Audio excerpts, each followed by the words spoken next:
welcome to the Organized Chaos podcast. In a world filled with people who will tell you anything for money, no matter how bigoted or ignorant, this is the home of genuine media critique.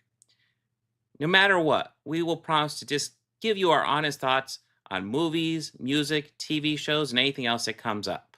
Please take a moment to hit like and subscribe. So join us this week as my co-host, Bobby Quarters, and I, Organized Chaos, go over these topics. Tech is the future.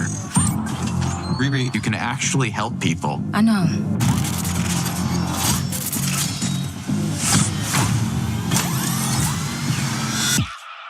So, where's your arc reactor? That's like the...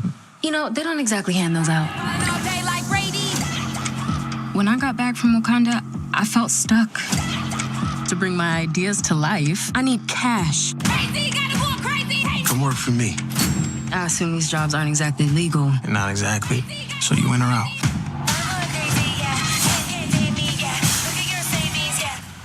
We Ocean's 11 or The Sopranos. What's the difference? What would you say if someone were to create AI using brain scanning technology? Oh my God, I'm literally perfection. I would say only an idiot with a death wish would try that. Cool. Riri, you created something great. We're gonna need it. No. Now, you are just in my way. His hood. It's from another dimension. Protect us. To start thinking outside the box. I think I have to fight magic with magic. Wait, what?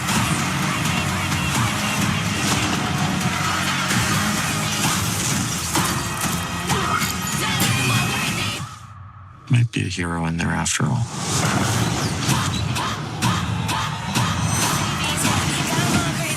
I'm in. Anchor up.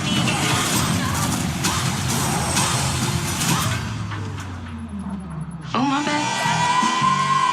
In this city, there's crime on every street. But one man has seen enough. He's Lieutenant Frank Drebin. Whatever scum did this, not one man on this force will rest for 1 minute until he's behind bars. Now let's grab a bite to eat. He's a good cop who's having a bad day. His best friend Everyone should have a friend like you. is in a coma.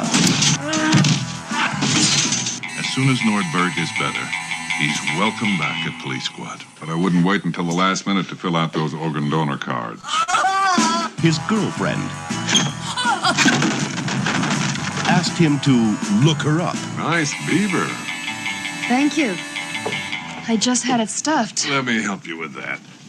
And his city is in the hands of a master criminal with a sinister plan. I must kill the queen. How can any police story contain this much action? This much romance? I like cops. Or this much baseball? Starring Leslie Nielsen, a cop who's always on the alert. Mikhail Gorbachev. I knew it. Queen Elizabeth, everyone's favorite queen. Priscilla Presley, a woman who really cooks. How hot and wet do you like it? Ricardo Montalban. Frank. You're both right. George Kennedy, the partner with an appetite for danger. O.J. Simpson, as you've never seen him before. And Reggie Jackson in his first dramatic role. In a movie so big, it had to be filmed in color. Are you being serious right now? Yeah, You'd let me interview you as Superman. sure.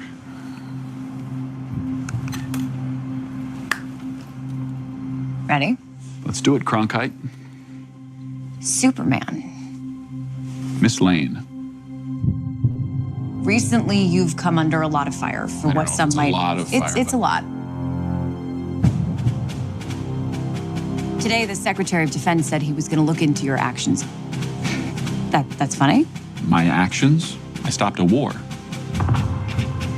Maybe. Not maybe. I did. In effect, you illegally entered a country. This is how you're gonna be? I'm not the one being interviewed, Superman. Did you consult with the president? No. You seemingly acting as a representative of the United States will representing cause anybody more except for me. problems around the world. And doing good. I would question myself in the same situation and consider the consequences. People were going to die.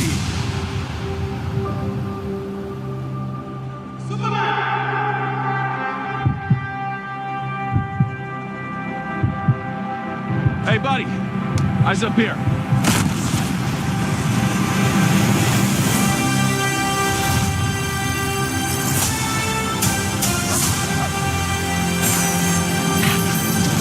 Your choices. Your actions. That's what makes you who you are.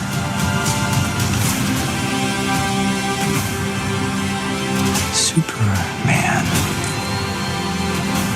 He's not a man. He's an it. He's somehow become the focal point of the entire world's conversation. I will not accept that. I cleaned your boots. I'll go get them for you.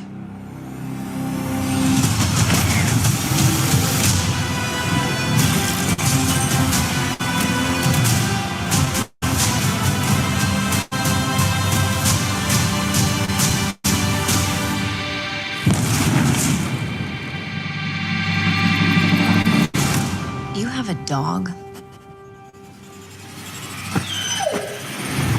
I can't do it. Okay. We'll do it live. Okay. We'll do it live. Fuck it. Do it live. I'll write it and we'll do it live. Fucking thing sucks. So I guess he's not a fan of crypto? Like, geez, Bill. Are you surprised? I guess, yeah. I mean, he is a piece of shit. So I mean, Bill sense. O'Reilly. Bill O'Reilly gives off like I kick puppies for my own kicks energy. True, he absolutely does. Because he's terrible. But you know what? What isn't terrible? Today's episode. We actually got the best podcast episode ever today. Like, this was actually a good week for the show. Oh yeah, overall. Well, actually, for stuff watched, yeah, overall very good. I mean, we got the classic Naked Gun. We got Ironheart. We're wrapping up that series, and then was there anything else this week? I saw Fish last week. That was pretty awesome. Yeah, we can talk about Fish. Why not? Okay. Yeah. Okay. Yeah. Sure. Sure. I will gladly talk for hours on end about Fish and just bore our core audience with my Fish nerd. No, just like, geez, won't you guys talk about Superman? It's like, oh, we'll talk about Superman if we remember. And then they busted into Strawberry Letter 23.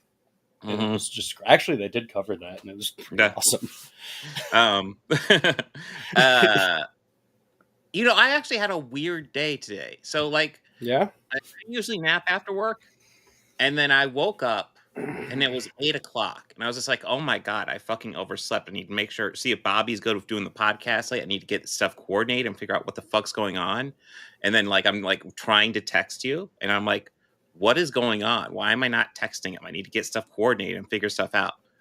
And then I woke up again. It was a weird day. It was a really weird fucking experience.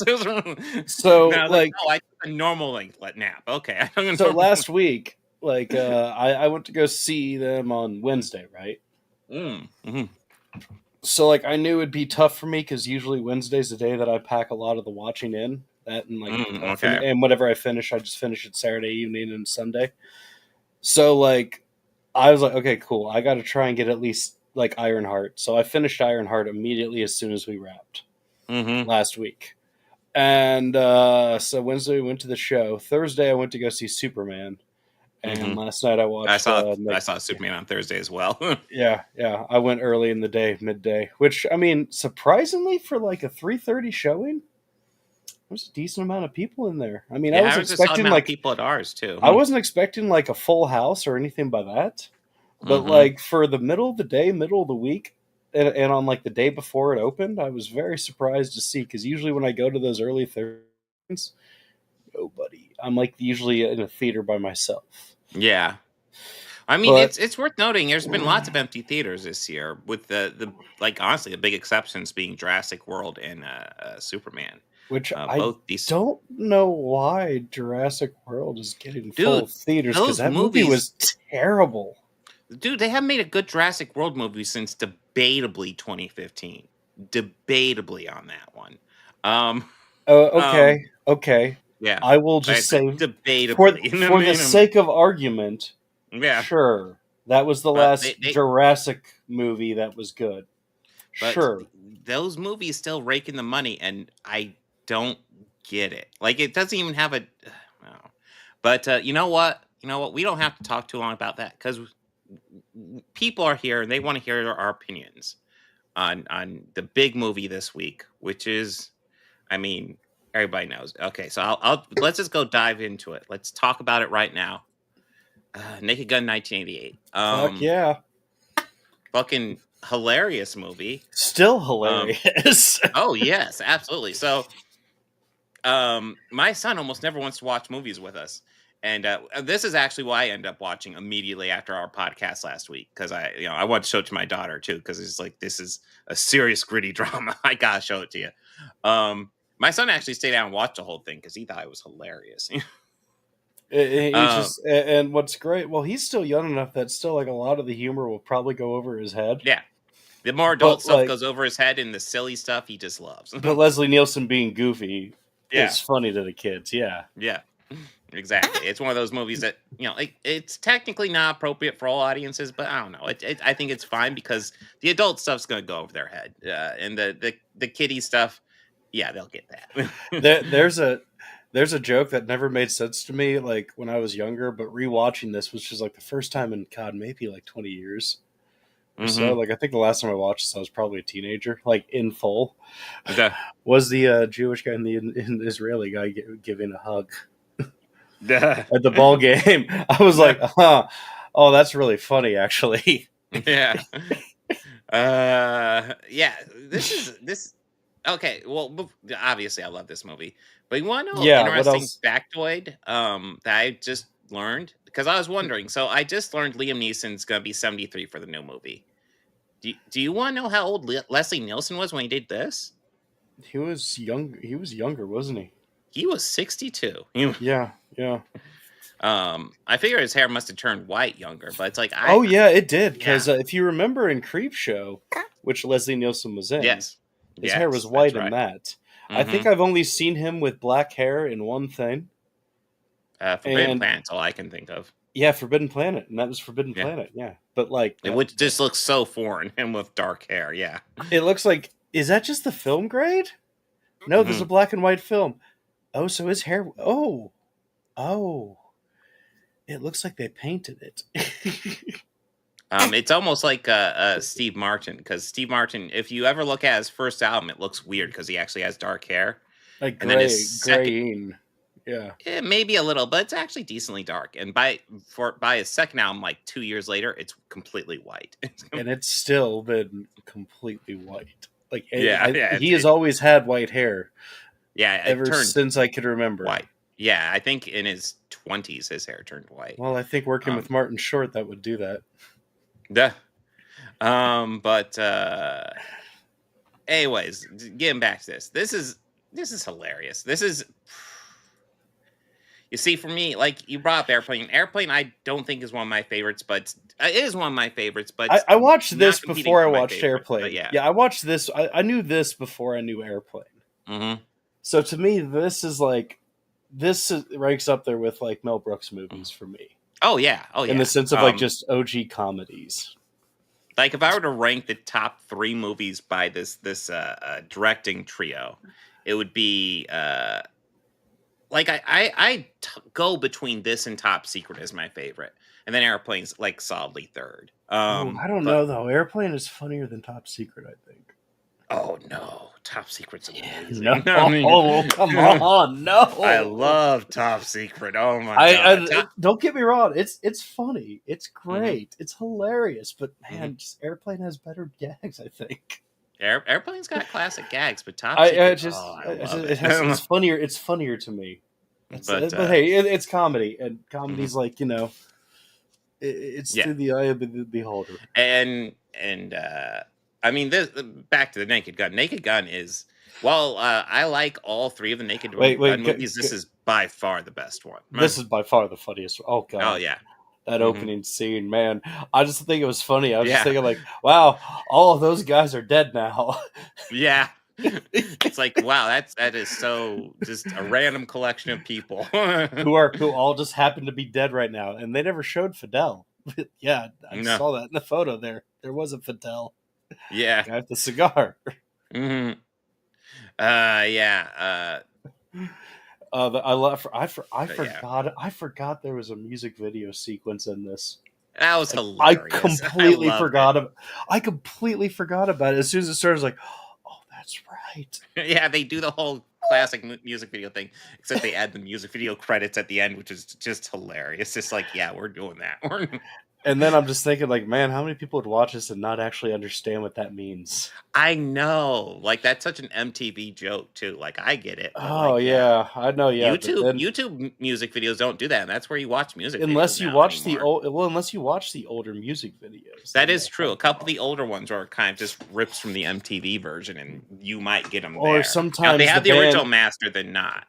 Sometimes the band will actually just upload the videos, but they just won't have the credits on them. Yeah. But yeah, yeah, this movie's hilarious. I just love how where the hell was I?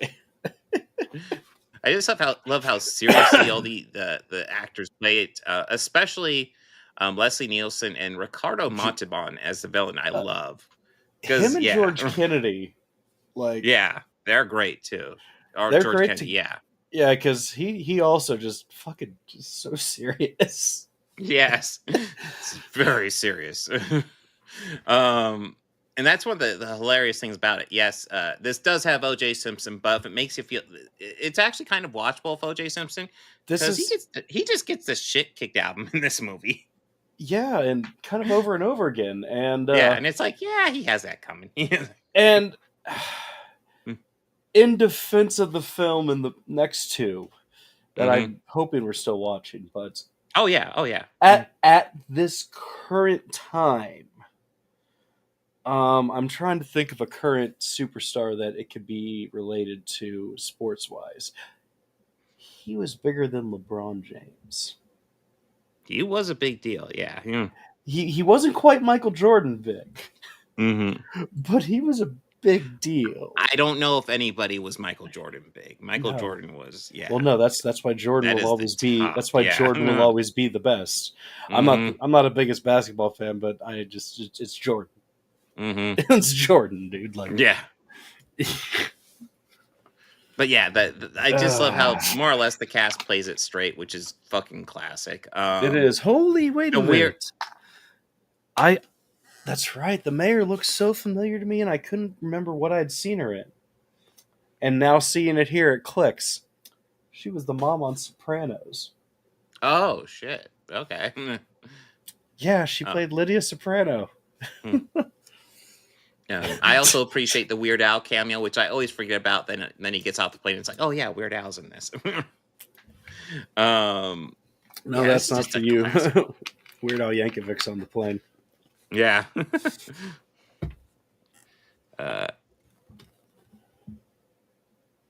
I think you mean Naked Gun, but yeah, Top Gun. They're but yeah, before I saw the movie, there was Liam Neeson giving an introduction to Superman, and he did say enjoy it watching a guy fly around in his underwear. No, like, and it was funny. Yeah, no, well, yeah, because I guess maybe me and Nikki here, we both saw it at a Cinemark theater. So okay, yeah, I did not get. You instead wanted to look at Nicole Kidman, so that's Yeah, I get the Nicole Kidman intro, which is a choice. Hey man, $24 Hey, you know a what? month, Hey, and I get to see all the movies I want. Wow, Cinemark's cheaper, dude. It's like $10. Yeah, but do you yes, get I all the movies understand you want for that much? You get a free movie ticket every month. Online Okay, I fees get waived. 3 movie tickets every week. Oh, nice. Yeah. You get no online fees, and you Nope. also get like first come, first grab at like early release advanced screenings too. Mm-hmm.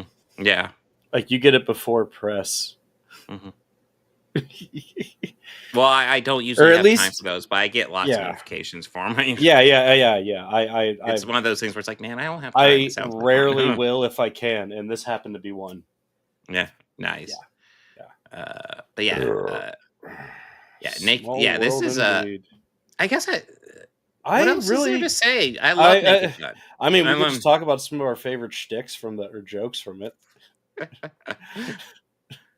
I think the one I quote the most with my friend is when he's talking about how his ex left him, and he's like, everything I see reminds me of her, and he looks out the window, and there's these 2 buildings that look exactly like boobs next to him. Yeah. It's like, oh my God. The full size body condoms.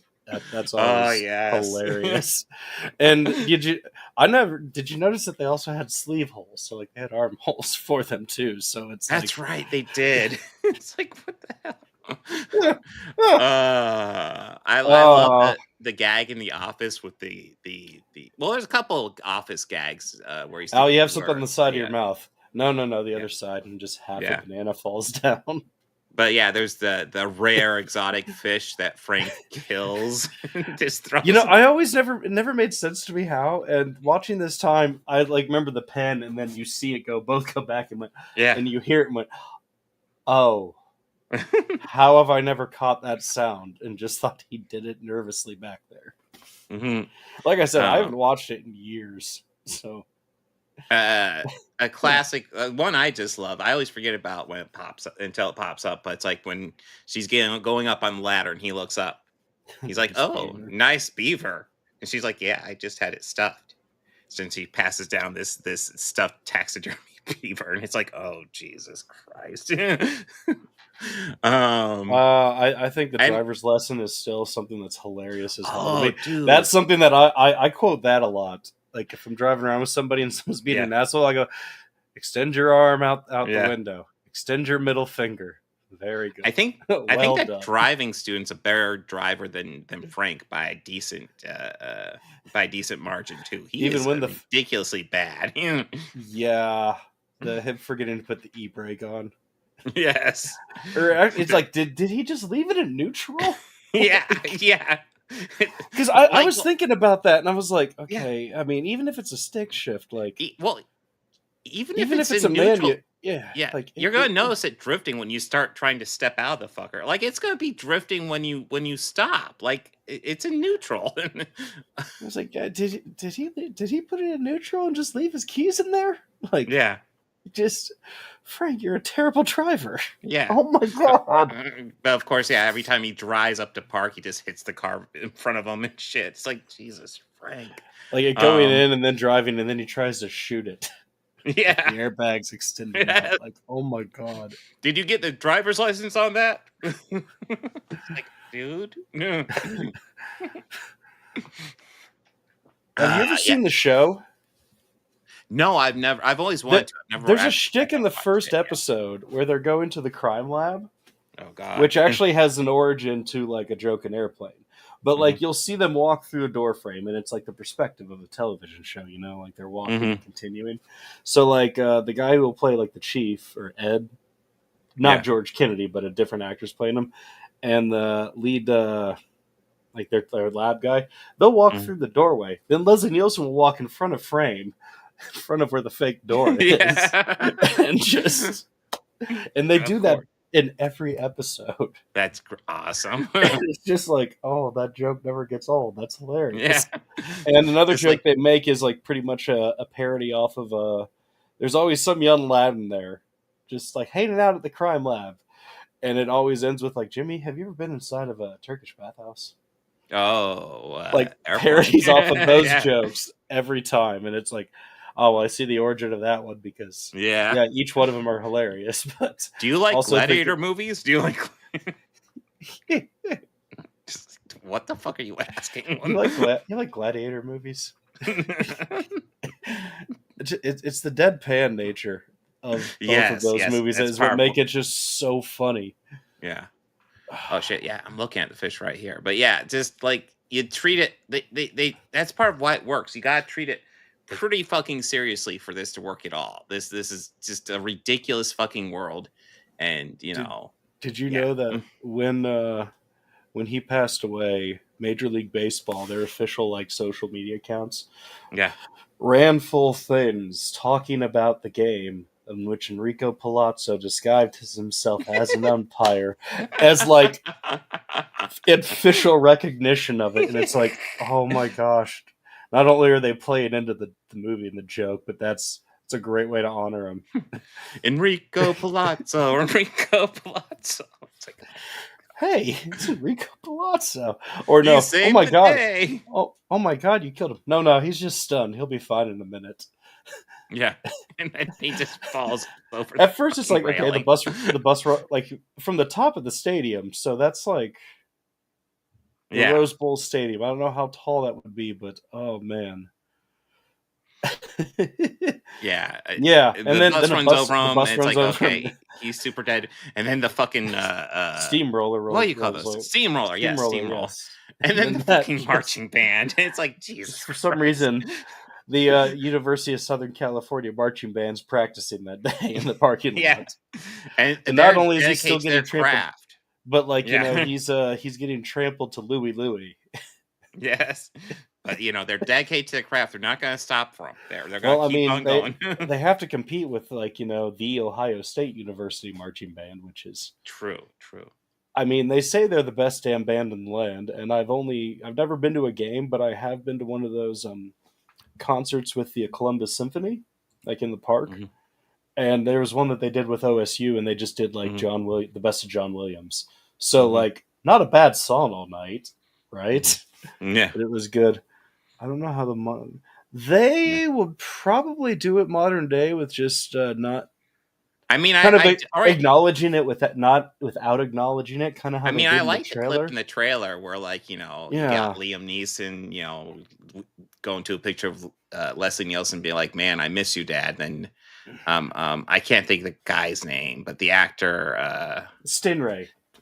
Yeah, Stingray going to the picture he'll be of Stingray George Kennedy being can... like, "I miss you," and then the son of OJ's character. I can't think of the name, but yeah, Nordberg. Nordberg, the son of Nordberg, walking up and going, "No, we're not doing this. We're not." I think that they're gonna just do that, acknowledge it without acknowledging anything it. else. Yeah, you acknowledge it, but yeah, it's like it's kind of like them winking at the camera and going, "Yeah, we know."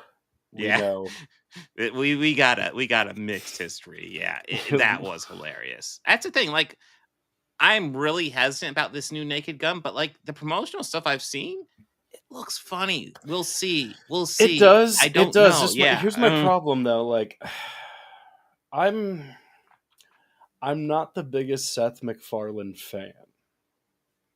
I'm going to start off with that. I have mixed feelings. I really love the early years of Family Guy. I love the first 3-4 seasons of Family Guy. Yeah, before it got canceled and renewed. And I'm not saying there was some good stuff after that, but after the first cancellation and renew, that season back was great. The one after it, all right, and then it started to taper off, and then they got the cancellation again.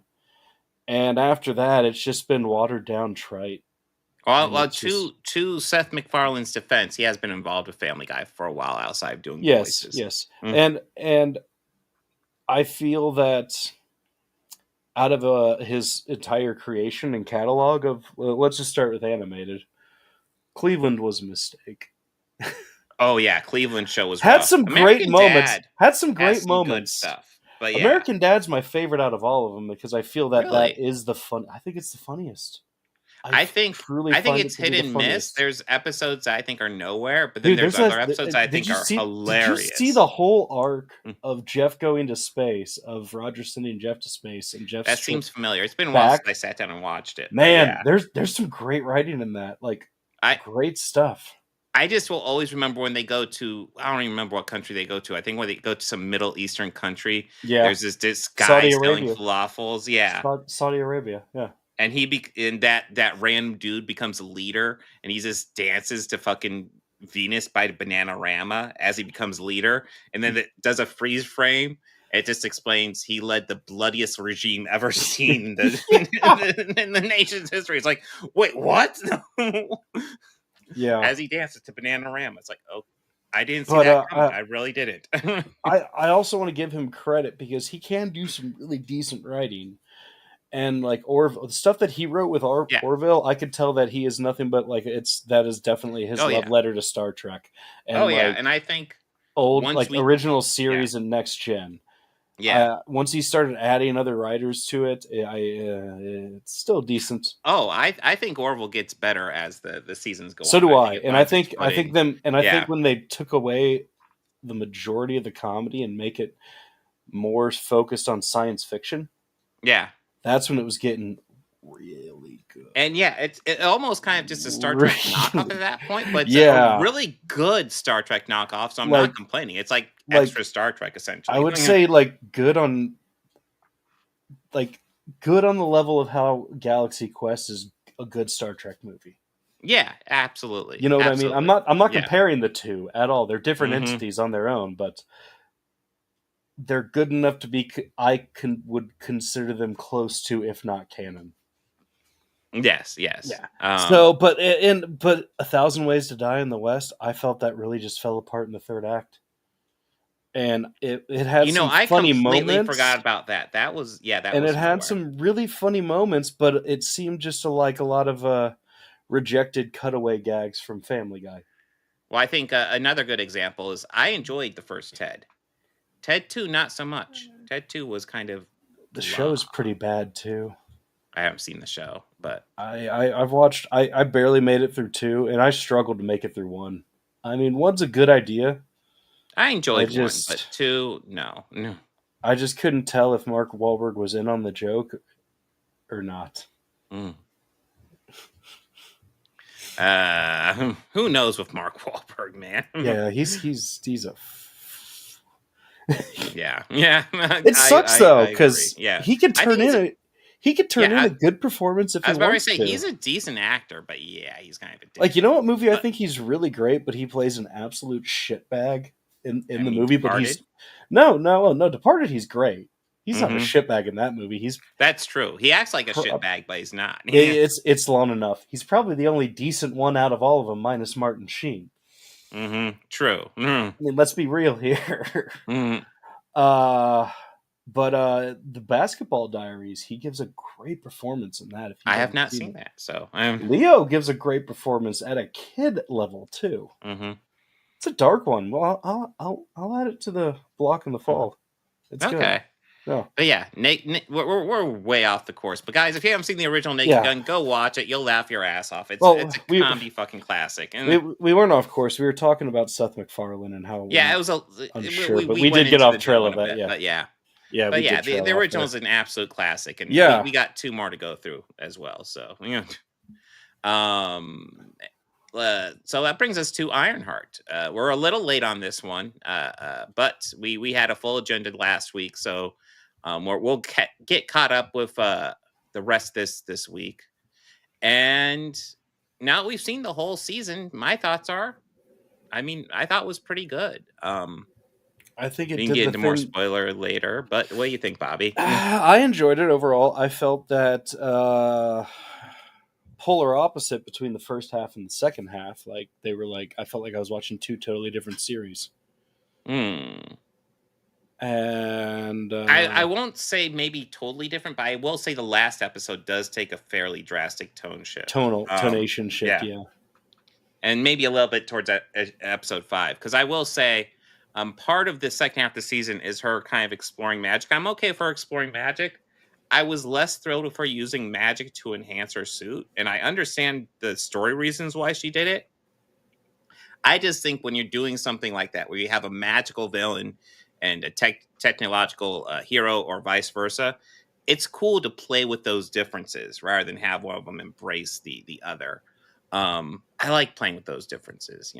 What's better, technology or magic? I always thought that was something that the first Ghostbusters movie does a great job of handling.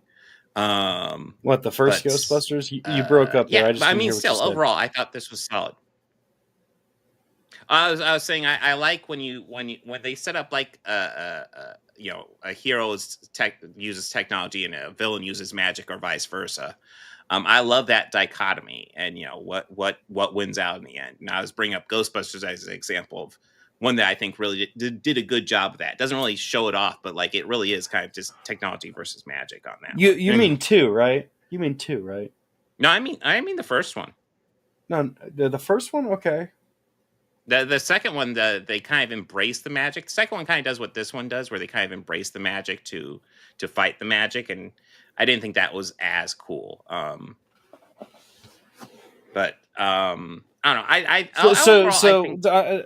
Okay, never mind. You have me hung up on something. Yeah. That we're gonna get sidetracked. Ghostbusters, No, you're getting me caught up on that. I'm just like, well, they're supernatural. That's not magic, but semantics. Yeah, you could argue. You know what? That, okay, sure, but yeah, we'll argue that later. We will argue that later. Yeah. We will argue that later when we have the time I kind to. of see supernatural as being kind of magic, but there's definitely nuances, and I guess it also depends on what universe you're talking about, because there can be differences. There can.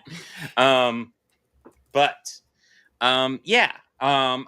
wasn't as thrilled with Riri exploring the magic and using magic in her suit. Although I do like how essentially she beats the villain by kind of using her holographic technology, which I like. I liked that. Yeah, I liked pulling the trick over. That was pretty sweet. No, I kind of liked the direction, but I wasn't sure about it while it was happening until watching it all play out. Yeah. Because I was just like, okay, where are we going with this? Mm-hmm. Well, I don't know. Mm-hmm. But, I mean, I knew, plot reasoning, something would happen to it. And, she lost the AI. But then, just, Riri overhauled to prove that she could do it on her own. Mm-hmm. That's what everyone's been telling her the entire time. But, and I mean, how, that ending, she ended up being triumphant. Well, as far as we know, triumphant. Yes. Well, I guess we can get, well, do we want to break into spoilers? I guess, let's break down the episode breakdown, and then we could do it that way. All right. Episode. But, let's see. Let's bring up these episodes. Do.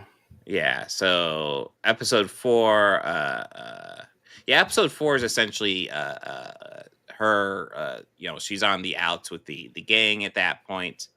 And that's when she starts investigating magic and trying to figure out where Parker is getting his powers. Probably either episode 4 or episode 6 are my favorite of this set. I like them both a fair bit, even though 4 is a lot of exposition. I think it's interesting. But then 5 is where she starts embracing magic more. We learn a little bit more about Parker, but she's embracing magic as a way to defeat him. And episode 6 is I don't even know if I can describe episode 6 without giving away one of the big spoilers. So, it's been long enough. It's fine. Yeah, I feel like it's been long enough. Mephisto gave Parker his magical powers. And a big part of that episode is not only how Riri is able to defeat Parker, which I like quite a bit, but also Mephisto wanted to make Riri a deal. And the what she chooses there, which I think is they better follow that up, because I'm really interested to see what the follow-up is. It's obviously a cliffhanger. I mean, it is, and I don't know when we're going to get a resolution, because Marvel has this really great habit of doing something like this and never following through with it. Now whether Not it's always. I think they might wait a while, but I don't know. I think they're decent at following through. I mean, they used to be good at it. Their yeah. consistency now isn't that great. I mean, I can cite the Kane thing, but that's the elephant in the room. So, Well, I mean, we still haven't seen. I'm pretty sure beginning of Doomsday is going to be him killing Kang. But yeah, Doctor Doom killing Kang, obvious. Yeah. Which I believe is comic accurate as well too. Yeah. Do you think Doom is gonna try and trick Peter Parker by taking the mask off and messing with him? Who knows? Maybe. Who knows? That's just a thought. That's a thought that I had. There's a lot of options they could with that casting. You know, at some point that mask is going to come off, and everybody's going to be like, "The fuck is going on?" Because you can't. Yeah, that's part of the point of that casting. You got to play with people's emotions. Well, part of the point of the casting is to get Rob Downey Jr. back, but another part is you can really mess with the heroes' minds when they see that. Yeah. I love that. I do love that Chris returned it and reprised his original MCU role. Yeah. But oh gosh. I guess since we've already let the cat out of the bag here. The other one that I don't think that they ever followed through yet was like, what's the point of Harry Styles? Oh yes, Eternals is the big one right now. I mean, the reason why I'm a little bit they kind of put a Band-Aid on a shotgun wound. Well, we'll have to see. Listen, we didn't get any resolution for the Incredible Hulk stuff until this year. So, yeah. And we did have a long period of time where he was just gone. Yeah. just not there. So, yeah. And even Thor, yeah. But since we've gotten into it, what did you think of Sacha Baron Cohen as Mephisto? He's so good at playing a bad guy. Oh, dude, I loved it. You know what? Like, he's as honestly as weird as this is. I just was watching this, going like, "Why has this man not played Lucifer yet?" Like, yeah. Well, I mean, he's essentially Marvel Lucifer. He is essentially Lucifer, yes. But I mean, just at this point, like, you have never been cast as the devil before. Well, Mr. Colin, yeah, because I love it. Yeah, I don't. He's good at being charming and intimidating, but also, but like at the beginning where he's talking to Parker, he's good at almost acting kind of nonchalant, but like kind of like excited at the same time. Like, it's a really fucking good performance. I really like his turn here. Really well done. Shit, really well. And I'll be honest, the scenes where he was in it, he kind of stole the show. And like I said, even in that episode, Riri had that great moment where she beat Parker really cleverly. But yeah, still, Sacha Baron Cohen walks on, and he's winning that scene. And yeah, that for me, that was a big part of what sold like the wrap up of this series for me. Because while I was a huge fan of including magic into Riri's, powers, that performance just sold it for me. I was like, okay, I'll take it. I hope that they pay this off, though. That's yes, because there's been a great habit with these where I at least think there'd be some sort of check-in from like, the television stuff. Like, I at least thought there'd be some mention of Kate Bishop in Thunderbolts. Oh, well, they are filming Hawkeye season 2. So they are. I didn't know. I'm pretty sure. Yeah. Jeremy Renner was talking about how he declined to go back because they weren't offering him as much money, and that frustrated him. But yes. But yeah, apparently they're doing it without him, which is a little disappointing. But I don't know. I think Kate Bishop's doing a good job. We'll have to see what they do with it. But yes, I didn't realize at least in the works. Season 2. I didn't realize they got approved. I thought they just shot it down because no Ratner. Reiner. Yeah. Oh, really? I got the impression they were just going to rewrite it. I hadn't heard anything other than Mhm. that, so that's why Mhm. I was under that impression. Okay. I truthfully didn't also look into the matter further, as I I figured I didn't would look read too about much it. furher into it either. I just assumed they would go forward with it Yeah, I because hope they Kate Bishop would. was kind of set up as the replacement. Yeah, Um, that's kind of was the purpose of a lot of those series. mhm. Like I thought that was going to be. I remember Feige talking about that and Love Mhm. and Thunder, kind of being Mhm. like how you're going to start to see, like they're starting to make like newer versions of our old heroes because our old heroes Although, have to pass the mantle. yeah, of Yeah, course, Love and Thunder was kind of a bait and switch because it was Jane Foster that passed away in that one. Spoiler for a multi-year-old movie, but yes. yeah, But yeah. That that was was well still handled though, so I can't really that complain. was Of sneaky all the things to Feige. complain about, yeah, of all the things to complain about Love and Thunder, and there's things to complain about in that movie. That wasn't one of them. I thought that was well handled. Ugh. I think that movie lacked like it needed more Hammer drama. That's Uh, what it was lacking, yeah, and but more screaming goats. you know what my biggest complaint of this is of Ironheart. Going back to Ironheart here, Yeah, um, I really feel like this, and there's a lot of Marvel projects I feel like could do this stands for. Um, I wish they cut a lot of the fat from this and just cut it into like a 2.5 hour movie and just made it into a movie. Um, I feel like the series. I think the best place for a lot of these series should be like maybe like intermediary stories that you don't necessarily need to see, but like will help you out on backstory and stuff like that. Like I think WandaVision's a good example of how to treat a series, or even Loki. Just interesting stuff, but like you don't necessarily need it. Whereas I feel like this would be better suited to be kind of more a movie and, give her a proper origin and setup, especially with Mephisto at the end. I mean, Um, even with well, we didn't even talk about the other aspect where her buddy got busted. um, are you talking about Yeah, which are you talking about Prim. Ezekiel or Yeah, Ezekiel. yeah? Oh yeah. Well, also Alden Ehrenreich is really fucking good in this series as well. But yeah, he gets busted by Parker, and well, he gets busted, and then she has to. He essentially blames her for being busted, and it is her fault. She seriously fucks up that whole situation there in episode 3, and she knows it too.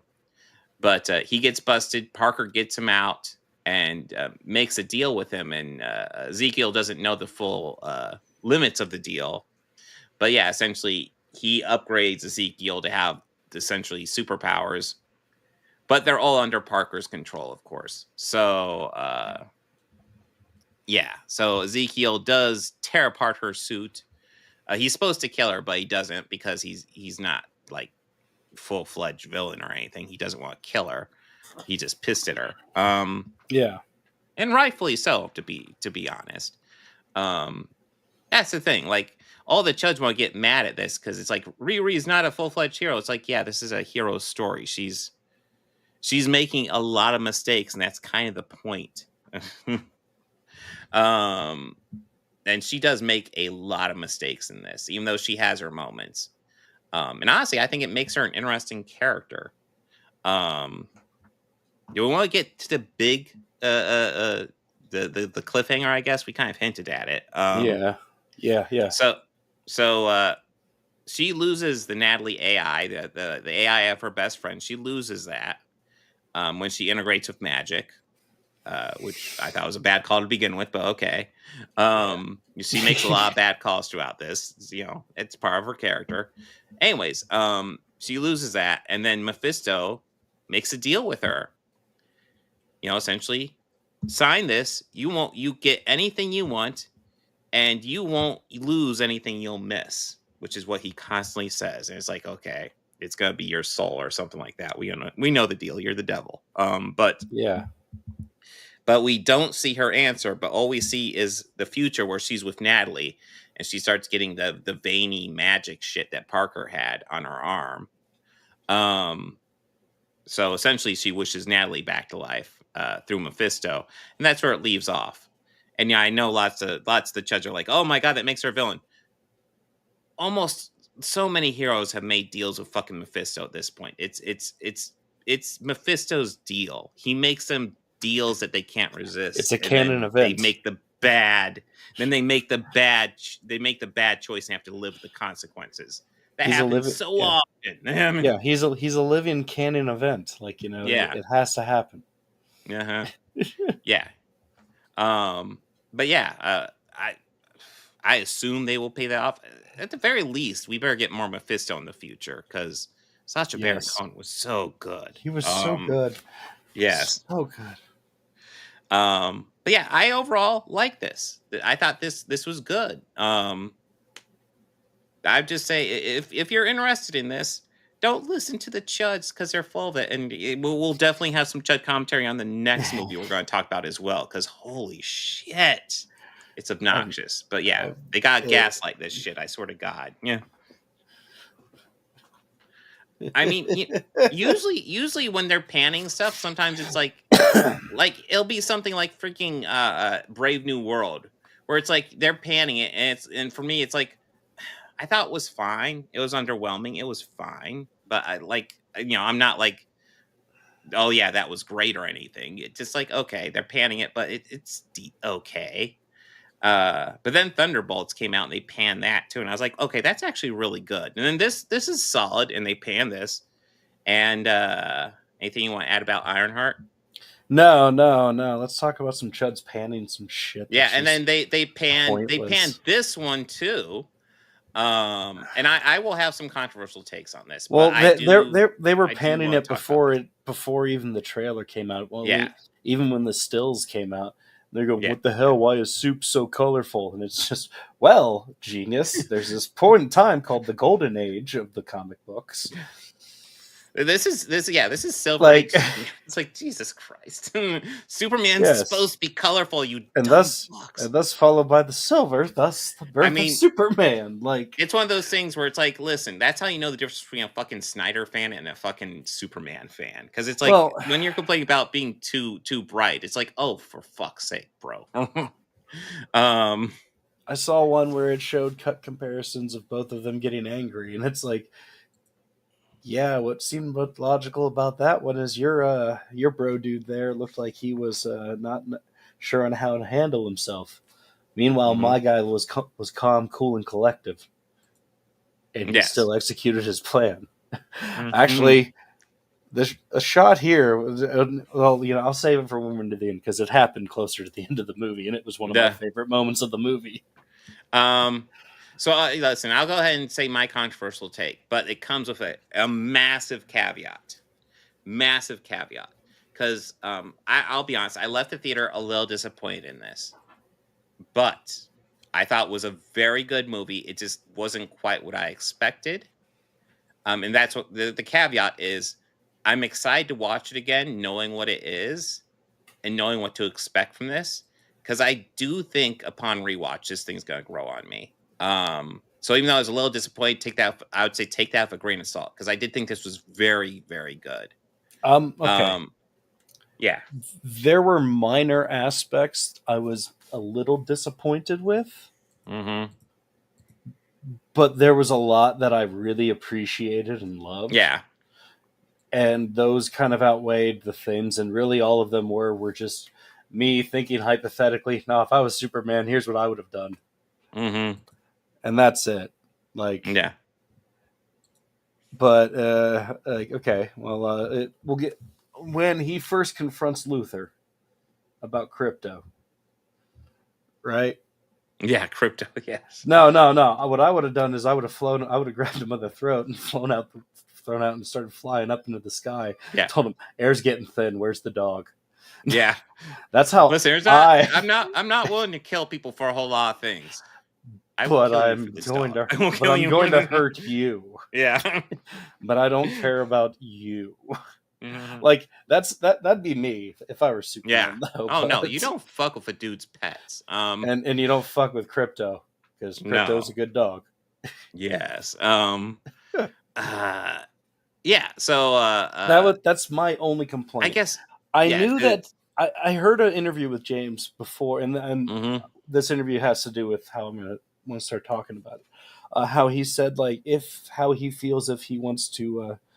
It was something about Batman, and he did like they asked him about like Matt Reeves Batman. He's like, oh, nothing's wrong with that. That's good. Like Mm-hmm. he's cool with that. He thinks it's great, And like anywhere I'm working together, like, well, let me just put it this way. If I were to, not saying that we are doing a Batman project or anything, but I don't need to see pearls in an alleyway again. Yeah. Is all he said about it, and it's just, and I saw that and I was like, okay, cool. So when I went in there, I just thought, cool. So I don't have to see like Krypton being destroyed. Yeah. His parents sending him off and away. None of that. Yeah, and and just like all of that, like this many years ago, it's like, oh, so cool. Okay, awesome. Yes, I think that's a little bit where my disappointment stemmed from, because I was expecting like this epic, like James Gunn to kind of do his version of the origin story, and he absolutely does not. This is like a Spider-Man Homecoming movie where it's like you've seen the origin, we're getting into the adventure, and this is early in Superman's career too. The opening of the movie, which by the way is online, it's not listed as the opening of the movie. It's listed as like a movie clip, but it's literally just like the first couple minutes of the movie is online. It's where the robots are talking and Superman's injured and the dog's jumping on. That's literally the beginning of the movie. But just before that, you get this whole text thing, kind of explaining his origin and also explaining that this movie is picking up immediately after Superman's very first defeat. Why is my phone talking to me? Okay. But yes, this is picking up immediately after Superman's very first defeat. And that's one of the things I think this movie does well. So, I think Zack Snyder did this especially bad, where it's like Superman's this ungodly figure that nothing can defeat. And it's like, so listen. Who certainly wasn't an allegory for Jesus. Jesus, yeah, that's true. But at all. I think people need to understand. Okay, Superman, we know he's weak to kryptonite. Everybody knows that one. He is also weak to magic. And he can also get beaten the crap out of by anybody who's stronger than him. Which is, granted, not a lot of people, but they do fucking exist. In the DC universe. There are people who can beat the living shit out of Superman. And as we find out, it was like something that Lex Luthor built. So yes, he is petty and rich enough to do that. Oh yeah. Yeah. What do you think of Nicholas Hoult as Lex, by the way? Man, he was good. Yeah, I like such an asshole. Such an asshole. Such a rich prick piece of shit entitled douchebag. Yes. Which I had only hoped that the payoff would be, which is also why by like the first few moments of it, which is why I jumped to the conclusion, like I had said, of flying his ass by the throat out of the atmosphere. Because at that point, this is too far even for you. Yeah. But I thought he was great. The actress who played his girlfriend, did you notice when Tessmacher? Yeah, so the modern day Miss Tessmacher. Yes. But did you happen to catch when they went to the fortress how she's in like a very similar winter coat as Miss Tessmacher? Oh yeah. Okay, yeah, I saw that. I was like, that's a nice touch. That's a very nice touch there, James. Well, I mean, yeah, and it's obviously playing a bit off Superman 2 on that one. Although it is a little bit. It's a different visit because I do like how like Lex. And there's also this mystery because like Lex finds where the fortress is, and the fortress buries itself unless it reads Superman's DNA. And then you see Lex go there, and it activates when he shows up, and you're like, okay, that's gonna get resolved at some point, right? Well, and of course it my does. first, but my first thought was like, what are you up to? Yeah. I was like, what are you up to? Are you injecting yourself with Superman DNA? What are you doing? That was my first thought, giving himself superpowers or something. I first thought that, and I was like, no, he's not that crazy. Yeah, I don't think he would, but I don't think he would. Like maybe he has some of his blood on him. Yeah, Lex would be that petty. Has a hair follicle in his or has some DNA or something. Yeah, something stupid like that. But we both were right and wrong in a way. Yeah. turns out this giant dude in armor that we see who kicks Superman's ass before the movie started. In the end, this is a bit of a spoiler. It's a clone of Supes. That Lex Luthor made, and he controls. Yeah. So that is how that gets opened. Oh man. But yeah, this one did look brighter. I really appreciated seeing stuff where it's like, hey, that's in Cleveland. Hey, that's Cincinnati. Yes. I know they are filming some of this in Cincinnati. Because I remember hearing about that's that. Cleveland. Yeah. Hey, that's the ball field in Cleveland. That's cool. Yeah. The small theater I was in when it showed Film Ohio, everyone cheered and applauded. I laughed. I thought that was hilarious, but I mean, it was cool to see stuff from your home state on the big screen. But it's cool. Well, this movie also does a lot of universe building. It does it solidly well. Like that, it's not. It doesn't feel cluttered. All the storylines flow together. But there's lots of universe building. You get Hawk Girl, Mr. Terrific, and Guy Gardner as. Although they call him Green Lantern in this, he's just a Green Lantern because it's fucking Guy Gardner who's a douchebag. Who's a douchebag in this? But yeah, so it's comic accurate. But yeah, I mean, but he was great. Oh yeah, but yeah, they are the Justice Gang, which is, by the way, the perfect name. No need to change it. No notes. Mr. Terrific is easily the coolest one of the bunch. Fun fact: played by the same actor who played Darwin in X-Men First Class. So. He got to actually play a character who was worth something this time, rather than the character who just dies to raise the stakes of the villain, which was frustrating in First Class. But he was great as Mr. Terrific. Yeah. What are you talking about? Yeah. No. Listen, I'm a fan of X-Men First Class, but man, it's nothing. It's not like James Gunn has ever done that to us before. No. Not with a Hollywood legend. But no, Roker was all about that. He's like, oh fuck yes. Well, yeah, and I do love how Roker just play. Like, I didn't even notice until the casting. He's Superman robot number 1. Yes. I did recognize all of them. Like, I recognize Alan Tudyk fairly quickly. Oh yeah, because I was that's gotta be Alan Tudyk, and he's the one talking the most, and it's like, that's Alan Tudyk. I love it. Gold star immediately. And then Mantis, Palma Clementif, who I Clementif? I don't know. Clementif, I think. Yeah, something like that. I butchered that. I'm sure I'm slaughtering it, but she's a good actress. She's amazing. Yeah. Yeah.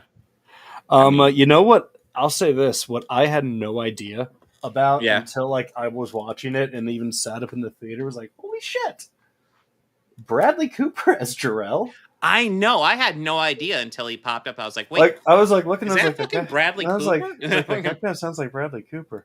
Then it was like, holy fuck, Bradley Cooper's Jor-El. Mm-hmm. Fuck yes, Bradley Cooper's Jor-El. That's the thing. So it's a very small role, and I know lots of people are upset because they do kind of change Jor-El here, but I think it does a good job for the story. And I think it's also something that could easily be retconned, considering we were taking Luthor's word for what that message actually said.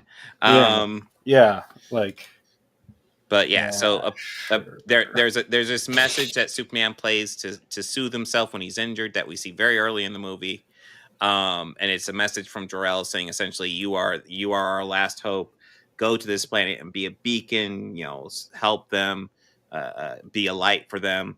And then Lex Luthor, when he breaks in, he finds the rest of the message, and it's like, go get a harem of women and conquer the planet and spread Krypton's seed all over. And it's like, whoa, shit. We're taking Luthor's word on this, but apparently Jor-El's not the bestest guy here.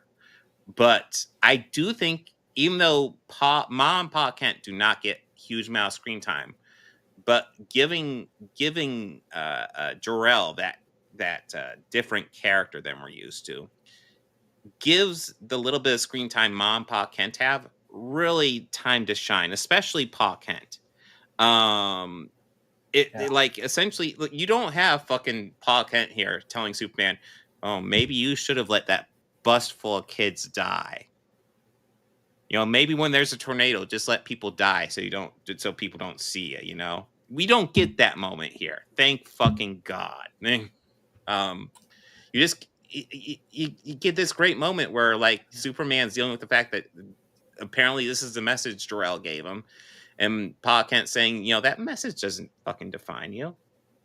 Your actions define you. You're a good man. Yeah. You be a good man. And it's like, and then, yeah. It's if we're gonna compare perfect. if we're gonna compare what Superman here does as opposed to Superman here, Yeah. I love that Superman over here will fly through like 7 or 8 fucking buildings just to like have like a punchy fight with one other person, while Superman over here takes the time to save a fucking squirrel. Yes. Yes. That one little thing, I'm like, fucking is Superman. Like, well, that's the thing. So like that is I awesome. saw Judge complaining about how difficult all the fights are, and like, so listen, he fights a kaiju here, and literally the only reason why that kaiju is any difficulty for him is because he's fighting the kaiju with no casualties. Giant creature in the middle of Metropolis that can crush buildings, and Superman is fighting him with 0 casualties. That's fucking Superman. That is badass. That is Superman, yeah. Yes. Like, he's fighting a kaiju, but nobody died. Yeah. Like, he is literally doing everything he can to save the people around him, just, and the fucking squirrel. I mean, if you want to get into like the real world aspects of it, like then we could maybe see like a city planning meeting where there's one guy just losing his ever loving shit because something happens every goddamn week. Yeah. And the damage to the city. That would be funny and, lighthearted and not like boring, like drinking sweet tea or some other really bad thing to say. Like, well, I mean that there's also that great moment where we're about ready to see a kaiju step on the dog, and Superman flies out there, catch the fuck. No, the dog's just barking, and Superman's just like, leave, go, shoot, go. And of course, please go. Yeah, and the dog is just a dog. Yeah, just barking, just like, I'll get him, Superman. Just like, no, go, just dude, run away, cool. please. It's cool, dude. Yeah, like, yeah. I heard one like Shuddy guy say that the humor is just ill placed and bad timing, and it's distracted. And it's like, that was distracted. That's real life. Like, yeah. That's a dog. Man, animals sometimes do what you want them to do, and sometimes they fucking don't. That's just animals. Except a cat. A cat does what a cat wants. True. Period. True. A cat doesn't care. I can sometimes get this guy to do stuff, but enjoy it now. 90% of the time he does whatever he wants. Yeah. Enjoy it. Yeah, enjoy it. Yeah. Wait until they look at you and just do what you told them not to do. Defiant little fuckers. Yeah. But this was great. I kind of like that, but again, like you said with Jor-El, how they could change it, they could go into it more in the next movie. Yeah. But I don't know. I mean, James might put Bradley in there and have him be like a bad guy. He could be a villain. Because Bradley Cooper would be good at that. Yeah. I mean, that might be part of the point of casting Bradley Cooper. Have him play a dick in the next movie. Yeah, that could be something. Yeah. So the part I absolutely loved, it was near the end, and you see Lex trying to get through that portal to the pocket universe he created, which is say, we'll get into his his pocket universe prison and how genius of an idea that was. Actually, I really loved that. Let's talk about that. It's Lex's arrogance does shit like that. Yeah. It's like, oh my god. Because Mr. Terrific's looking at, like, you made a fucking pocket universe. You could have destroyed the Earth doing that. What the fuck are you doing? No, even when he's talking about creating, and I went, well, that doesn't seem like a smart idea. No. What? No. What? Yeah. you're fucking crazy, dude. Yes. But it was he was trying to escape to it, and Superman, and he sees Superman running, and he thinks he can outrun him, which I was like, oh no, you should have just stayed still, dude. Now it's really gonna hurt. I do love that because then Superman just plows into him in like an instant. It's like, yeah, you know, instantly as you see him start to run, you're like, yeah, I'd be running too. Yeah, I get what you're going for, but you are trying to outrun Superman in this moment. You're not going to win this. You know? Yeah, it's like, yeah, I'd be too. However, boom, yep, and then crash. Yep, there it is. Yeah, at that point, I was like, yeah, you should beat him up a little bit more, but I know he's going to be down for the count for a minute there. Yeah. And yeah, he just really hit him good, which we never got in the Christopher Reeve movies. No. Which that was kind of why that was a really great payoff. It took a long time, but man, that payoff was worth it. True. So, yeah, with this pocket universe, it ends up kind of being sort of a big deal because, as you had stated, Mr. Terrific kind of mentions how horrible of an idea this is. And how it could, rip the entire Earth and the fabric of reality. And yeah, it does that pretty much. All the way through pretty much downtown Cleveland.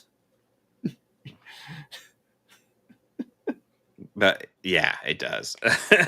But that's the lake it was going across. That was definitely the lake.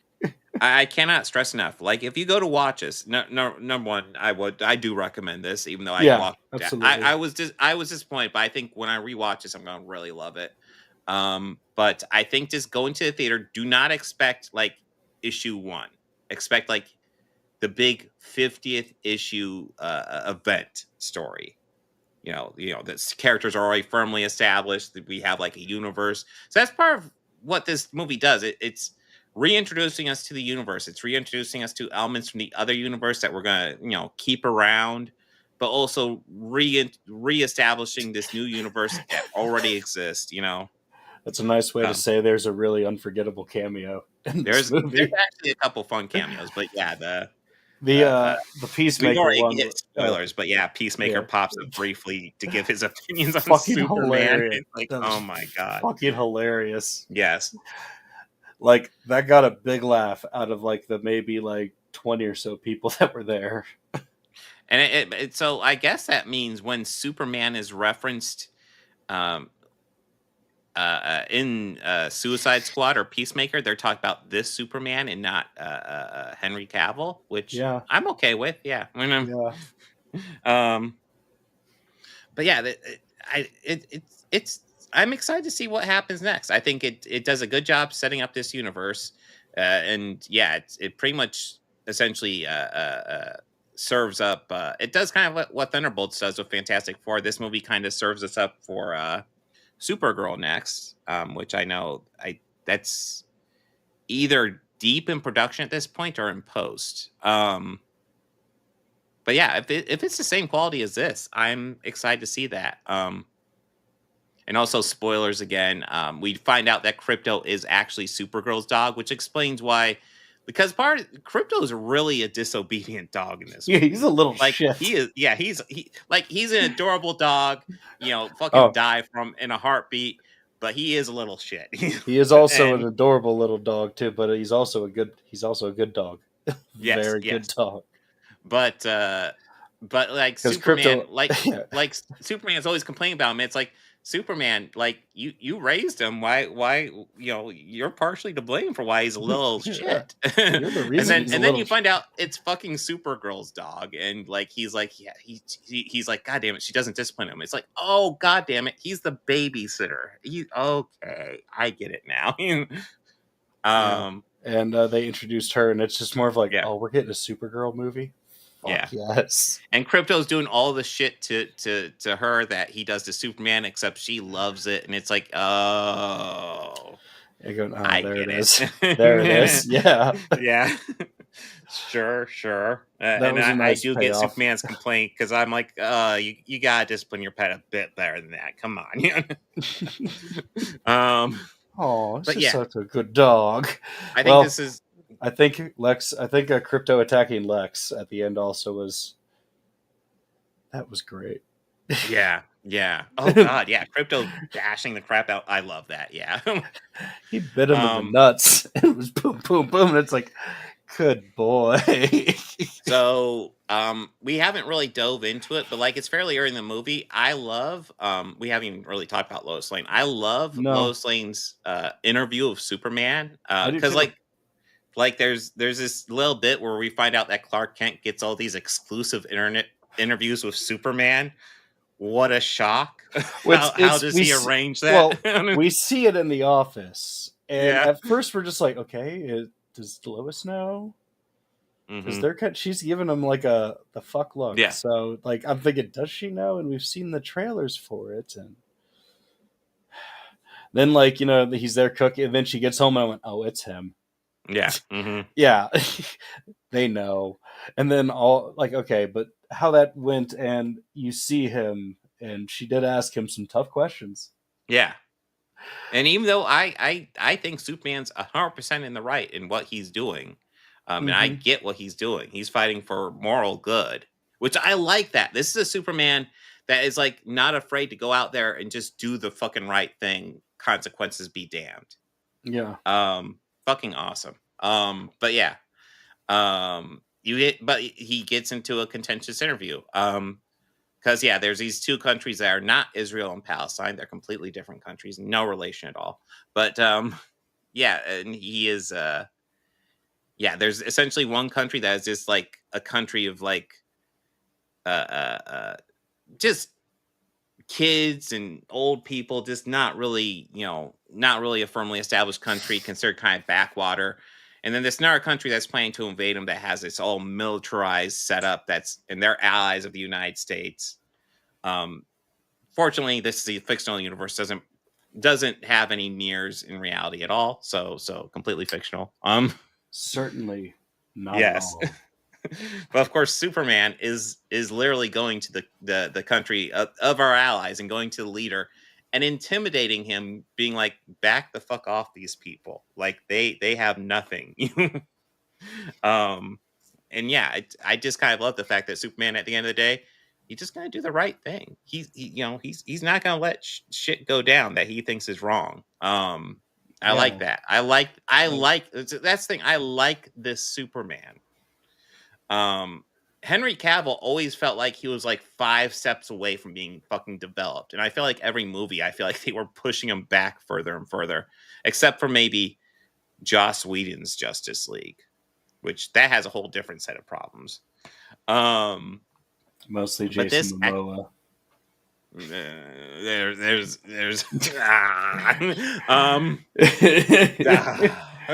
I mean, it's not necessarily canon, but it's the reason we're here. So, but this feels like Superman. It feels like Lois Lane. It feels like Lex Luthor. It feels like Guy Gardner. It feels like Mr. Terrific.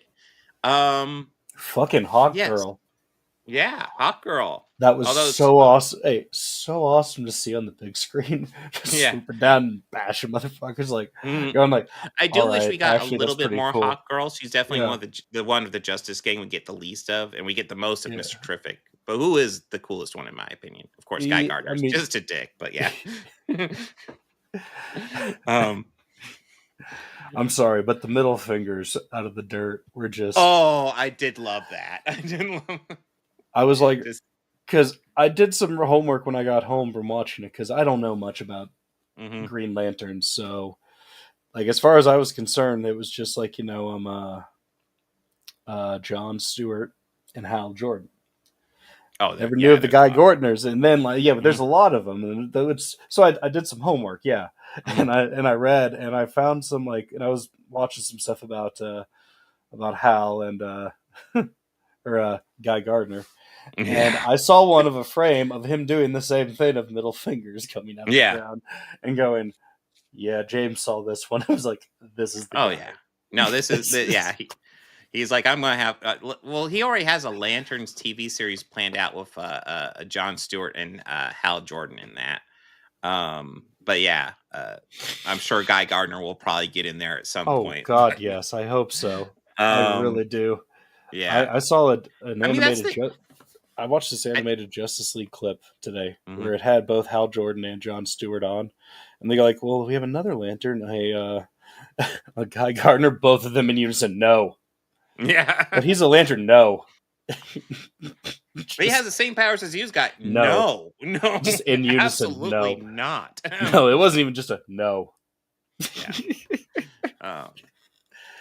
But yeah, I think part of I will say, I think casting Nathan Fillion was good because he does add a bit of charm to it, which that character desperately needs. Because I could see that character just being frustrating, and as is, he's just a funny asshole. Which I think is the best way to sell the character. If there's anyone who could really pull that off, it's Nathan Fillion. Yeah. And there's people who will see him now like, oh my gosh, this guy's so great, and just going, yeah, I've known that for years. Yeah. It's also why I've known Alan Tudyk is like one of our greatest thespians working today. Yes. So props to the cast of Firefly. Yeah. Well, I mean, no, like the same man who did the voice of the little tiny critter in Ice Age. Yes. Went to Juilliard. No, I just love that Alan Tudyk went to Juilliard, and he will take the silliest roles, but just do the best job ever. Like I don't think I've ever seen him do a bad job ever. Yeah, I was like watching like a best of his roles, like kind of reel today, and I completely forgot that he was on Doom Patrol, and he was Mr. Nobody. Oh yeah, no, he was the villain. He was great. I'm watching that going, holy fuck, that's right. Oh, and he was so good. Dude, you want to know something wild? Like one of Joss Whedon's failed series. What a dick that guy is, but like good series. Dollhouse. Yeah. He plays one of the main villains in that, and he is just he was such a dick. Such an asshole. He's like the psycho in that, and he does it so fucking well. He's like kind of terrifying. It's like, holy shit, I didn't know he had this in his wheelhouse too. I was waiting for someone to beat his ass. Oh, just yeah. Waiting for that. But yeah. Also, hey, that was a great show. Great series. Oh, yeah. It's listen, I like all of Joss Whedon's stuff for the most part. And it's frustrating that he is just such a dick. But I agree. Yeah. But you know what? He didn't have James any Gunn hand seems with like this. a cooler guy, so he does, and he does seem like he has like a good handle on the DC wheel. Oh yeah, I think Marvel. I think was it Chapek or Igar, whoever fired him, made a terrible call firing James Gunn when they did, and DC honestly did the brilliant call picking him up because it's like those Guardian movies. He made Guardians of the Galaxy, Guardians of the motherfucking Galaxy, like C at best class heroes, possibly D. And he made them household names. So of course you're going to pick up that guy to help run your universe. I'll admit, I would have never heard of them. Like I'd always heard of them, but just couldn't tell you a single character. Yeah, I've heard of them. I could tell you an odd character or two, but I never read a single issue until that movie. So I think maybe Star-Lord. Maybe Rocket. Oh, I actually, it's like somebody had told me about it. It was like a he's pretty much a raccoon that's a pirate, and I'm like, wait, what? Like, meaning like he swears and he drinks, and so I think someone's like he steals and smokes and swears and drinks. I'm just going, does he talk too? It's like, oh yeah, okay, that's cool. Yeah, like okay, that's cool. Yeah. For me, it'd be the green ones. It'd be Drax and Gamora because they were pretty big players in the Infinity Gauntlet crossover. Okay, yeah. But yeah, just Superman. Like I said, don't go in there like me expecting like the new origin story. No, this is just like the big event issue. Like it's like Spider-Man Homecoming. But I do think this is actually better than Spider-Man Homecoming. Oh, yeah. It drops you into the middle of the story and just kind of go in there a bit more open-minded than I did, and I think you'll enjoy it. I'm looking forward to watching it again because I think I'm going to really love it the second time. I think it's going to grow on me. See, I guess because even being disappointed out of the theater, I was still looking back on it the day since then and going, that was pretty fucking good, wasn't it? Like, just overrode eroding my disappointment and just going, yeah, that is pretty fucking good. Now, the more I think about it, just yeah. I'll admit, I kind of was a little interested to see how he would do, like the Superman growing up, getting used to it, because I could see James Gunn having some fun with like a kid hurting himself on a farm, But that would also mean we get a lot more, Ma and Pa Kent. But honestly, what we had of them was just perfect. Yeah. I read that he had gotten those actors to hang out with some people who actually own farms in the middle of Missouri. Oh, really? Just so that they could have that accent. Perfect. And I mean, unbelievable. And honestly, it was very convincing. Yeah, and neither one of them have huge roles, but they have important roles, and you get them very quickly. Movie does what it needs to get you into the characters. I also kind of love that, Lois lands in a spaceship on their land. They ask no questions. They just get him in the house. Oh, and another thing I heard the Chuds complaining about is that Pa Kent's alive in this, and it's like, God damn it. I blame the Donner movies for killing him off. And I love that first Donner movie until the end, but it's like there's this tendency, especially in other media, to it's like to Uncle Ben Pa Kent, and in a lot of comic iterations, Pa Kent lives to be a very old man. I mean, we can talk about Dean Cain because he's been a dick about this recently. Pa Kent was literally a regular on his series.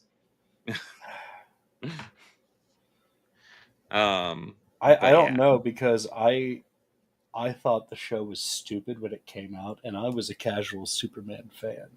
I watched the show when it came out. Stupid. I watched the show when it came out. I liked the dynamic between Lois and Clark. I thought every season got worse and worse. And then, I want to say 15 years ago, I got season 1 just to rewatch it, and I could not finish it. And I was just like, oh, God damn it. This is not as good as younger me thought. No, I remember thinking it was a dumb idea. And then I had watched the first 2 Superman movies. And then I really hated that show. Yeah. It's like, no, you're not Superman. You're a liar is what you are. But, well, I mean, Dean Cain has been complaining about James Gunn's immigrant comment, and that is one of the dumbest things ever. Because it's like... for coming from Dean Cain, that is fucking hilarious. But not the fact that he played Superman, but we're not going to get into that point. The story of Superman it can't quite literally be more of a story of an immigrant than anything else. Yes. He is literally an illegal alien. I don't know how else to describe him. That is what he is. It's kind of like his world got destroyed, so he came here. Yeah. Well, he was sent here by his parents because it was the most like their atmosphere where he could live. But getting upset over that is just... It's getting upset over basic Superman trivia. It really is. But Dean Cain commenting on that is great because they dug up a clip from the old Lois and Clark stuff where Immigration Services is going after him because he's an illegal alien. It's like, dude, it was in your fucking series. You knew about it. You knew. You are full of shit, Dean. Yes. I love that they dug that up. It's like, yes, thank you. Thank you, Internet. Thank you. I'm so happy that you served this with the side of spice. Yes. I mean, that's how you know that, that's the thing. So, this movie's getting almost universally praised, except by that corner of the internet that is deciding that it is bad. Well, they're just Snyder Bros, man, and they're still review bombing. But I mean, I believe at this point, 100% Snyder Bros. It's also the grifter chud sphere, manosphere. Well, they also, yes, they're no. I just there's something I could say about it, but I don't want to. But yeah, it's not nice, so I'm not going to say it. They just have a strong affliction. Oh, yeah, for that director. and they seem to think that he can do no wrong. But there's fanboys of every sort of director in the world like that. You could talk to some Kevin Smith fans, and they could say that the man's never made a bad movie. As a Kevin Smith fan, I would not say that. I'm a fan too, and I can name two right off the bat that are not great. Yoga Hosers is one of them. Yeah, Yoga Hosers was. I mean, it's good. It's funny. I'm thinking for me the other one's probably Tusk, and Blasphemy. Tusk is wild. Blasphemy. Well, Tusk, I think the first half is almost kind of brilliant, and the second half is a complete fucking train wreck. I think it pays a lot of homage to him growing up watching Trauma.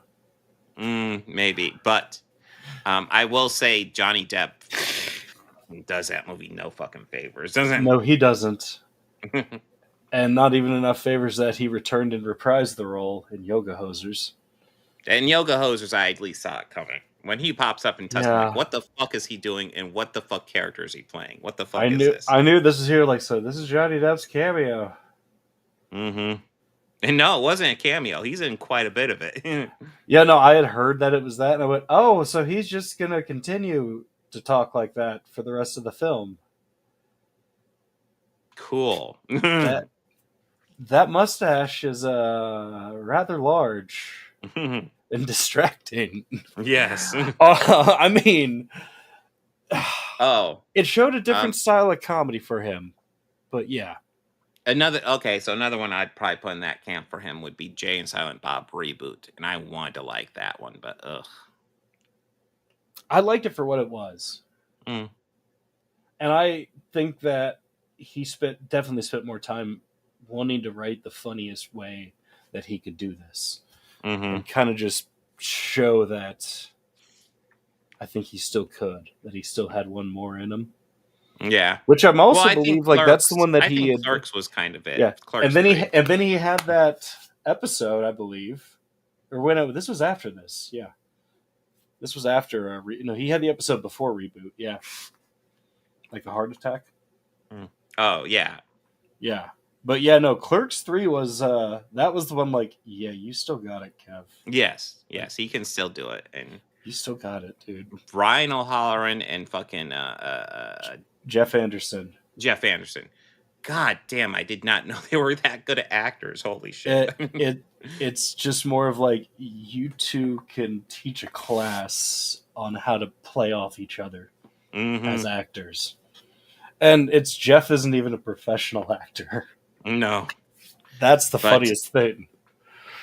But the Snyder guys though, they're obsessive. Dude. And it drives me insane. Well, I remember I had one Snyder guy go after me on Twitter for a tweet where I say, I think Zack Snyder is a talented director, but he's very weak at storytelling, and he needs somebody to help guide him to make a really good movie. I agree. I said that, and they were like, it's like, this guy's questioning Zack Snyder. We need to find more dirt on him. And that was literally what they were tweeting out. And I was just like, over that? Oh, that you're getting offended? You fucking snowflake motherfucker! You can't even take a nuanced criticism. You can't even take that. And you have the nerve to call people snowflake. Like, oh. Yeah, I think it's just a lot of the jacked up on drinking monsters or rock stars crowd, and like UFC bros, like that type of mentality, and like the guys who have like 300 on repeat because they think it's telling the story of what great men should be, not knowing really what the Spartans really were. But hey, it's okay. That crowd's afraid to open a book, obviously. And I think I think we now have seen with 2 fucking Rebel Moon movies what Zack Snyder is like, with just nobody to guide him, just doing whatever the fuck he wants. Jesus Christ, those movies were fucking awful. Oh, they were terrible. Jesus. Yes. I think Listen, man, I think he's done some questionable stuff before, but I think those 2 movies are by far his worst. Just I was holy talking shit. about it with my boss at work. She's a huge Star Wars fan as well, so we'll talk like Star Wars media sometimes. Yeah.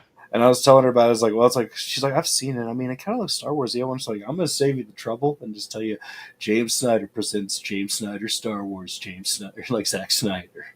Yeah. And she's just like, oh, God, really? And I'm like, oh, yeah, it's... He has no guardrails. He just does whatever the fuck he wants, and it's atrocious. It's pretty bad. It's pretty awful. Like, it's bad. It's so bad. I plan to revenge. Listen, for if you want to give directors random money, I always say give it to the Wachowskis, because they typically make big budget stuff, and it's not always good, but it's always interesting to see what they're coming up with. Don't do that to Zack Snyder. Zack Snyder, no. Yeah, no, Snyder doesn't deserve that. He's... Yeah, I can at least... he still loves the slow-mo, which is just a choice at that. But yeah, I don't know. But I'm just kind of happy that we got a Superman movie that is just true to the actual character of Superman. This feels like Superman, and that is awesome. Like, it felt like watching him, like, match wits with Lex Luthor. Like, it felt. And to my understanding, like, this is the first kind of movie now that we've set up this new DCU. But the other, I believe James Gunn has said the other stuff that is still canon is pretty much Peacemaker, the Suicide Squad, and Blue Beetle. Okay.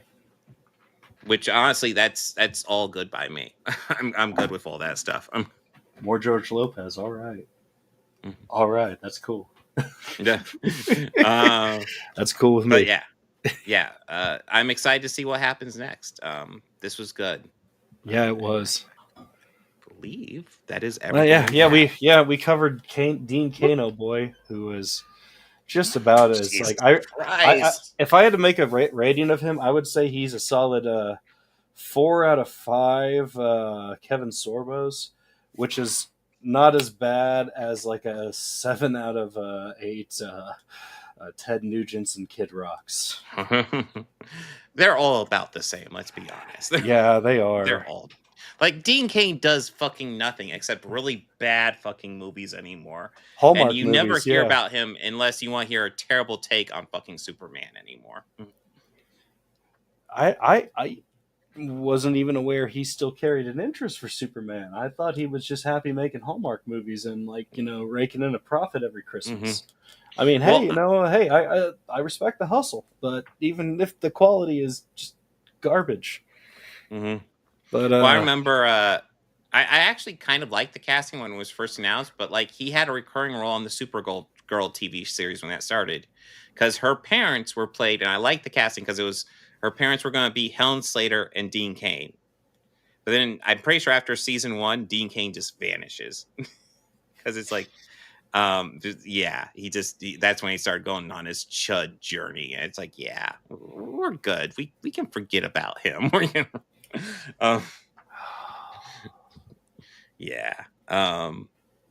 Oh, they really brought him back. Oh, I did not know that.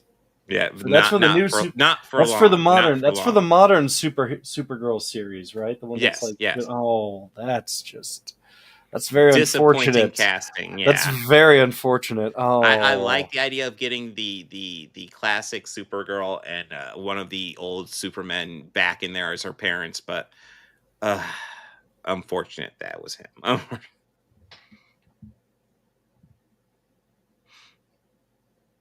Are you talking about the Superman movie? Like, listen, like I was saying, I was a little disappointed with it, but I think I will like it more knowing what it is going in. And even though there's a lot in it, I would not call this movie a mess at all. I would not at all. It flows very easily. Things are very easy to understand. Character motivations are clearly explained. That's another thing. I heard, like, Ben Shapiro was complaining about how character motivations weren't clear. And he's going through these characters, and I pause it, and he's talking about the character motivations. And one of the characters I pause it on is Metamorpho. And I'm like, that's not even a fucking major character. And he has clear-cut motivations in this. What are you talking about? But yeah, I think I'm really excited to watch this again because I think I'm gonna like it a lot more. Oh yeah, Just knowing what it is. It's definitely worth another watch. Absolutely. I mean, I'm probably gonna, Absolutely. if I can get a cost-effective version, because physical media is becoming expensive anymore. Well, new physical media. It's I becoming will. I painfully want to own it. expensive. Yeah. I mean, Yeah. I don't think everything needs to be a super deluxe collectible edition. No. Just give me the damn Dude, movie and a well, booklet with some pictures. That's all I want. That's the thing. Like, I used to get the fancy steelbooks because I thought they were nice. And the thing about the steelbooks wasn't that they cost more, but there's a limited number of them available at release. So I just, get them at release, and then, hey, I got myself the fancy steelbook, and it looks cool and lifetime cool art. I think I already know the answer to this before I ask. Are the Yes. majority of them Star Trek? No. Okay. No. I actually have most of the Marvel movies in steelbook. Okay. I have a few Star Treks, but not. Do you a have lot. the films? Do you have all the films, at least the originals? All the Star Trek films? Yeah, the originals. I mean, I have access to them, but no. Okay. In my personal collection, all I have is 2, and then the Kelvin reboots. I think the last physical media I bought. Well, accidentally, I thought I was ordering an actual CD, Live Rolling Stones from '78 in Texas, but it was a Blu-ray of the show, which that's awesome. I mean, that's cool. Yeah, I wanted the CD though, but you can rip it. You can rip. That's cool. Mm-hmm. I can't. I have no way to burn it off to a disc. Oh, so yeah. But I would also just much rather buy it. I would rather just go to Discogs and find somebody selling it and buy off of them. Because I found a mint copy of Pet Sounds from the '95 CD release. Ooh, nice. Yeah, only a little crack in the case, so I got it for like $10 from a guy in the UK. From a guy in the UK. Nice. And he messaged like, I'm going to try to find the best way so that you won't get hosed on a tariff for this. I've seen it 3 times. It gets better each time. Going again later this week. Can't wait. 9.3 out of 10. So yeah, right. I think it helps when you watch it more. But yeah. So we have, before we forget, I do have polls to talk about real quick. And then we got next week. Actually, do you have next week pulled up, Bobby? I'm pulling it up right now. Okay, so we have polls. We got the Snyderverse. Snyderverse. Yes, Snyderverse. Snyderverse. The chosen one is still chosen. So if you don't want the chosen one, you need to go vote. There's the link. But my new comic book poll should be up. That's not it, but you can vote in that one as well for my Thursday stream.